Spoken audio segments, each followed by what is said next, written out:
जय हिंद दोस्तों, मैं शिव कुमार पांडे आप लोगों का एसपी क्लासेस में स्वागत करता हूं। दोस्तों आज हम क्लास 10 एनसीईआरटी मैथ का 12वां चैप्टर देखेंगे, जो कि हम लोगों ने सबसे पहले वृत्तों से संबंधित क्षेत्रफल के बारे में अध्ययन कर रहे हैं। क्योंकि ये जो चैप्टर होता है ये टफ चैप्टरों में इनकी गिनती की जाती है, तो इसीलिए हम लोगों ने सबसे पहले वही चैप्टर को टच किए हैं जो थोड़ा सा टफ लेवल के हैं। तो आइए ध्यान से देखते हैं। इस चैप्टर की पहली प्रश्नावली यानी 12.1 की पूरी वीडियो आपको प्रोवाइड कर दी गई है। 12.2 की 1 से लेकर 3 तक की सवालों की भी वीडियो आपको प्रोवाइड कर दी गई।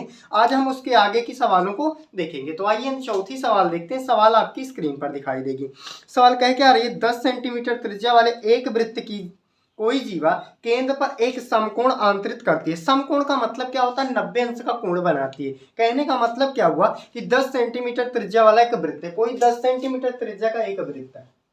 इसकी जो त्रिज्या होगी, त्रिज्या क्या होती है? तो केंद्र से परिधि तक की दूरी को त्रिज्या कहते हैं। वो कितनी है? तो 10 सेंटीमीटर की है। आगे क्या कह रहा है कि कोई जीवा केंद्र पर एक समकोण आंतरित करती है। कहने का मतलब यहाँ पर कोई ऐसी जीवा खींची गई है जो केंद्र पर 90 अंश का कोण बना रही है। कहने का मतलब यहाँ वाला जो कोण बन रहा है वो कितना बना है? तो 90 डिग्री का बन रहा है। आगे ध्यान से समझिए। निम्नलिखित का क्षेत्रफल ज्ञात कीजिए। तो पहला क्या ज्ञात करना है? संगत लघु वृत्तखंड। वृत्तखंड कौन सा होता है? तो ये वाला भाग हमारा वृत्तखंड होगा। और लघु का मतलब होता है छोटा, तो ये वाला हमारा छोटा हो जाएगा, बाकी जो बचेगा वो क्या हो जाएगा? बड़ा वाला। तो आइए ध्यान से हम देखते हैं। मतलब ये हो कि हमें चौथी सवाल जो है उसमें दो सवालों को सॉल्व करना है। पहला क्या है? तो संगत लघु वृत्तखंड और संगत दीर्घ त्रिज्यखंड और पाई का मान 3.14 रखना है। कहने का मतलब पाई का मान हमें पहले से ही दिया हुआ है, 3.14 यूज करना है। तो आइए ध्यान से सवाल को देखते हैं। पहली सवाल में दिया क्या क्या है। तो सवाल नंबर कौन सी है? तो चौथी। आगे लिखेंगे दिया, यानी क्या क्या आपको दिया गया है सवाल में। तो सवाल में केवल दो चीजें दी गई हैं, एक त्रिज्या और एक कोण दिया गया है। तो त्रिज्या को कहाँ से लिखते हैं? आर से लिखते हैं। तो आर बराबर कितना है? 10 सेंटीमीटर है। और थीटा, थीटा का मैंने कहने का मतलब क्या हुआ? थीटा का मतलब क्या हुआ? कोण। और थीटा कितना दिया गया है? 90 डिग्री। आपको सॉल्व क्या करना है? अब ये ध्यान से समझिएगा। पहले में आपको सॉल्व करना है संगत लघु वृत्तखंड, यानी पहली सवाल में आपको सॉल्व करना है संगत लघु वृत्तखंड। आइए ध्यान से समझते हैं संगत लघु वृत्तखंड का सूत्र क्या होता है।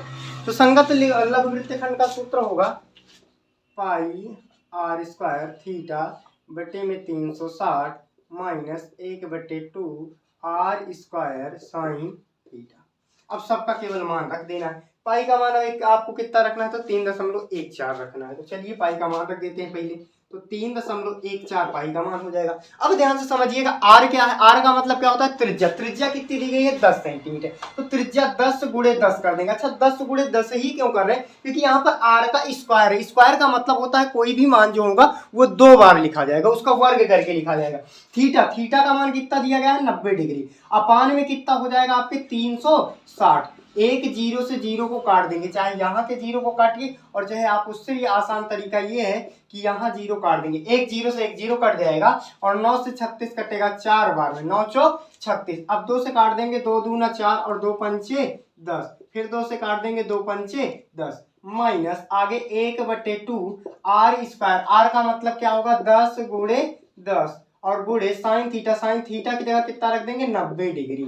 आइए ध्यान से देखते हैं बच्चा क्या क्या है हमारे पास। तो 3.14 गुणे 5 25 माइनस 2 से 10 कट जाएगा 5 बार में और 5 में 50। साइन 90 अंश का मान कितना होता है? तो 1 होता है। साइन 90 अंश का मान कितना होता है? 1 होता है। और साइन 0 अंश का मान कितना होता है? 0 होता है। ध्यान से आगे देखते हैं। अब 25 का गुणा 314 के साथ करा देंगे। कहने का मतलब 3.14 के साथ कराएंगे। तो आइए कराते हैं। 25 चौका 100 हासिल आया 10, 25 इक्यावन 25 और 25 में 10 जोड़ देंगे तो 35 हो जाएगा। और 35 के लिखेंगे कितना?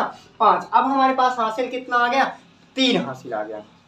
तो 25 3 75 और 75 और 3 कितने हो जाएंगे? 78। कितने अंक पर दशमलव है? 2। तो 2 अंक पर दशमलव लगा देंगे माइनस 50 इक्यावन 50 हो जाएगा। अब ध्यान से समझिएगा, यहाँ पर दशमलव नहीं है तो दशमलव लगा के 2 जीरो बढ़ा लेंगे। क्यों? क्योंकि दशमलव के बाद जितने अंक इस वाले अंक में है, घटाते समय जोड़ते समय इन चीजों को ध्यान देना है कि दशमलव के पीछे जितने अंक एक संख्या में उतने ही दूसरी संख्या में होनी चाहिए।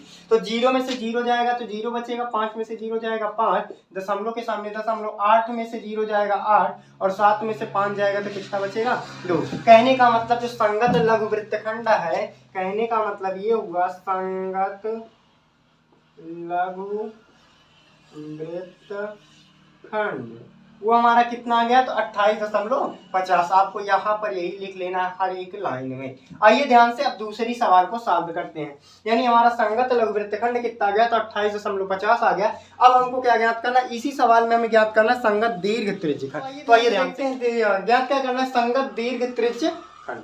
तो संगत दीर्घ त्रिज्यखंड का सूत्र क्या होता है, पाई आर स्क्वायर और 360 माइनस थीटा और बटे में कितना हो जाएगा 360। सबका मान रख दो। पाई का मान आपको कितना रखना है 3.14।